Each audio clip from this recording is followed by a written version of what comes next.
कक्षा 10 प्रश्नावली 4.2 का दूसरा सवाल, जिसमें लिख रहा है उदाहरण 1 में दी गई समस्याओं को हल करो। और उदाहरण नंबर 1 का पहला, इसमें 2 सवाल हैं, उदाहरण 1 का भी पहला। अब प्रश्न में बोल रहा हूँ, सुन लेना। जॉन और जीवंती के पास कुल मिलाकर 45 कंचे हैं।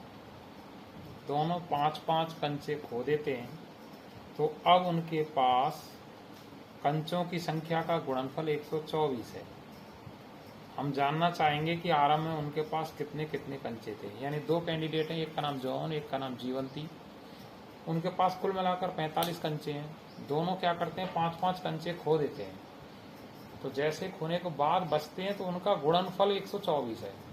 तो बताइए प्रारंभ में खोने से पहले उनके पास कितने कितने कंचे थे। तो कैसे करेंगे, पहले लिख दिया दोनों के पास कुल कंचे बराबर 45। अब इस 45 में से हमने लिख दिया, माना कि जॉन के पास x थे, तो जीवंती के पास क्या बचेंगे, कुल में से जॉन के घटा देंगे, अर्थात 45 माइनस x हो जाएंगे। आप इसे x y से भी कर सकते हैं कि जॉन के पास x, जीवंती के पास y।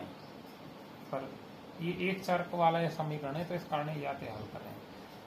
तो यहाँ तक आ गया समझ में। तो इससे आगे हम कैसे करेंगे, प्रश्नानुसार लिख दिया हमने, ये जॉन के हैं, ये जीवंती के हैं। प्रश्न में कहा गया था कि दोनों ने 5-5 कंचे खो दिए, तो हमने x में से 5 घटा दिया और 45 माइनस x में से भी 5 घटा दिया और इनका गुणनफल कर लिया, बीच में गुणाएं यहाँ, बराबर 124। अब x में से 5 घटेगा नहीं तो वही उतार लिया। यहाँ 45 में से 5 घट जाएगा, 40 रह जाएंगे और माइनस एक्स बराबर 124। अब गुणा कर लिया, x का गुणा 40 से किया, 40 है, x का गुणा माइनस एक्स से, माइनस एक्स स्क्वायर, माइनस 5 गुणा 40 माइनस 200, माइनस 5 गुणा माइनस एक्स प्लस एक्स, और पक्षांतरण कर लिया, माइनस 124 आगे बराबर 0। अब स्क्वायर वाली सबसे बड़ी घात है वो पहले रख ली। उसके बाद 40x में 5x प्लस के दोनों जोड़ दिए, प्लस के 45x हो गए। 200 और 124 दोनों माइनस के समान चिन्ह के, तो ये भी जुड़ गए, 324 हो गए। अब आगे वाली माइनस का चिन्ह आ रहा है, तो इस कारण हमने सब में से माइनस के चिन्ह का भाग ले दिया। तो पहली वाली प्लस की बन गई, दूसरी वाली माइनस की बन गई, तीसरी वाली प्लस की बन गई, और 0 ना माइनस की होती ना प्लस की होती है। तो ये दोनों पक्षों में से कॉमन है, तो इस कारण हमने कॉमन हटा दिया और उत्तर लिख लिया x square minus 45x plus 324 बराबर 0। अब किताब का सवाल तो आपका यहीं कंप्लीट हो जाता है इसी स्थान पर हम इसे आगे और हल कर रहे हैं। वो पूछ सकता है कि आगे उत्तर क्या क्या आएंगे, तो कैसे हल करेंगे। पहली और तीसरी का गुणनफल करते हैं, 324 ही आता है। 324 के पहले अभाज्य गुणनखंड बना लिए। अब इसके 2 टुकड़े करने हैं। कैसे 2 टुकड़े होंगे कि उनका जोड़ 45 आना चाहिए। जोड़ ही क्यों कह रहा हूं मैं, क्योंकि यहाँ तीसरी वाली संख्या प्लस की है, तो जोड़ने पर ही आएगी। तो गुणनखंड कर लिए। लास्ट वाला अंक हमारा 3 लिख रहा है, तो 3 लिख दिया। बच्चे कुचे का गुणा कर दिया मैंने, तो वो 108 आता है। अब 3x में 108 को जोड़ते हैं तो 45 नहीं आता। अब नीचे वाली 2 का गुणा कर लिया, नीचे वाली 2 का गुणा, 3 3 9 लिख लिया। बची कुची गुणा करते हैं तो 3 3 9, 9 दूनी 18, 18 दूनी 36 आ गए। अब 9 में 36 को जोड़ते हैं, 45 ही आता है। अब जोड़ने पर आ गए 45, बीच वाली माइनस की है, तो इस कारण दोनों में ही माइनस ही लगाएंगे क्योंकि जोड़ने पर आ रही है।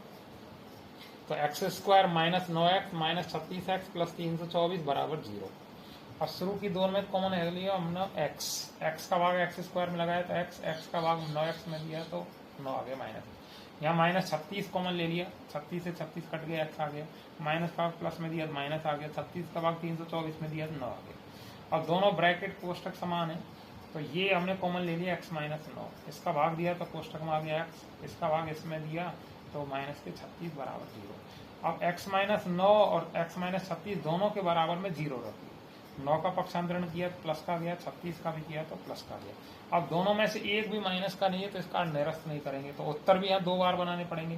पहले लिख देंगे ये x कौन था हमारे पास, ऊपर लिखा है हमने जॉन है, तो अर्थात जॉन के कंचे हो गए 9। तो जीवंती के पास कंचे 45 माइनस एक्स, अर्थात 45 माइनस 9 बराबर 36। यानी जॉन के पास 9 है तो जीवंती के पास 36 है। फिर दोबारा लिख दिया, यदि जॉन के पास 36 है, क्योंकि दूसरा एक्स का मान 36 है, जॉन के पास 36 है, तो जीवंती के पास 45 माइनस एक्स, अर्थात 45 माइनस 36 बराबर 9। यानी जॉन के पास 9 है तो आपके पास 36 है, फिर उधर 36 है तो आपके पास 9। तो इसी का दूसरा सवाल, दूसरे में लिखा गया है, एक कुटीर उद्योग एक दिन में कुछ खिलौने निर्मित करता है, एक कुटीर उद्योग है जिसमें खिलौने निर्मित हो रहे हैं। प्रत्येक खिलौने का मूल्य रुपयों में बताया गया 45 में से एक दिन में निर्माण किए गए खिलौनों की संख्या को घटाने से प्राप्त संख्या के बराबर है। यानी एक दिन में जितने खिलौने बनाए जाते हैं उनकी संख्या को 45 नहीं है, 55 है, 55 में से घटा दें तो जो बचेगा वो एक खिलौने का मूल्य हो जाएगा। आगे बताया गया किसी एक दिन कुल निर्माण लागत 750 रुपए थी, तो हम उस दिन निर्माण किए गए खिलौनों की संख्या ज्ञात करना चाहेंगे। तो इसे कैसे हल करेंगे हम? माना कि एक दिन में बनाए गए खिलौनों की संख्या बराबर x है, गिनती हमने x मान लेवानी। अब प्रत्येक खिलौने की निर्माण लागत प्रश्न बता रहा कि 55 में से खिलौनों की संख्या को घटा दें, संख्या x मानी है तो 55 में से x घटा दिया, तो ये एक खिलौने की निर्माण लागत है। अब ये कुल खिलौने, ये एक की लागत है, इनका अगर आपस में गुणा कर दें तो कुल लागत आती है। कुल लागत प्रश्न में दी गई थी 750, तो प्रश्नानुसार लिख लिया x गुणा 55 माइनस एक्स। x का गुणा 55 से किया 55x, x का गुणा माइनस एक्स से किया तो माइनस एक्स स्क्वायर, तो 750 आगे आगे माइनस के। अब बड़ी घात बीच वाली में आ रही है तो पहले पहले ले ली, माइनस एक्स स्क्वायर प्लस का 55x माइनस 750 बराबर 0। अब आगे वाली में पहले की तरह यहाँ की तरह माइनस का चिन्ह आ रहा है तो माइनस चिन्ह कॉमन ले लिया, तो ये प्लस का हो गया, ये वाला माइनस का हो गया, ये प्लस का हो गया बराबर 0। कॉमन को हटा देंगे क्योंकि दोनों पक्षों से कॉमन लिया है, तो x square minus 55x plus 750 बराबर 0। अब पहली और तीसरी का गुणा करते हैं 750 आता है। अब 750 की आप लोग अभाज्य गुणनखंड बनाएंगे और फिर इसके गुणनखंड बना के इसे हल करेंगे। ये आपका होमवर्क है।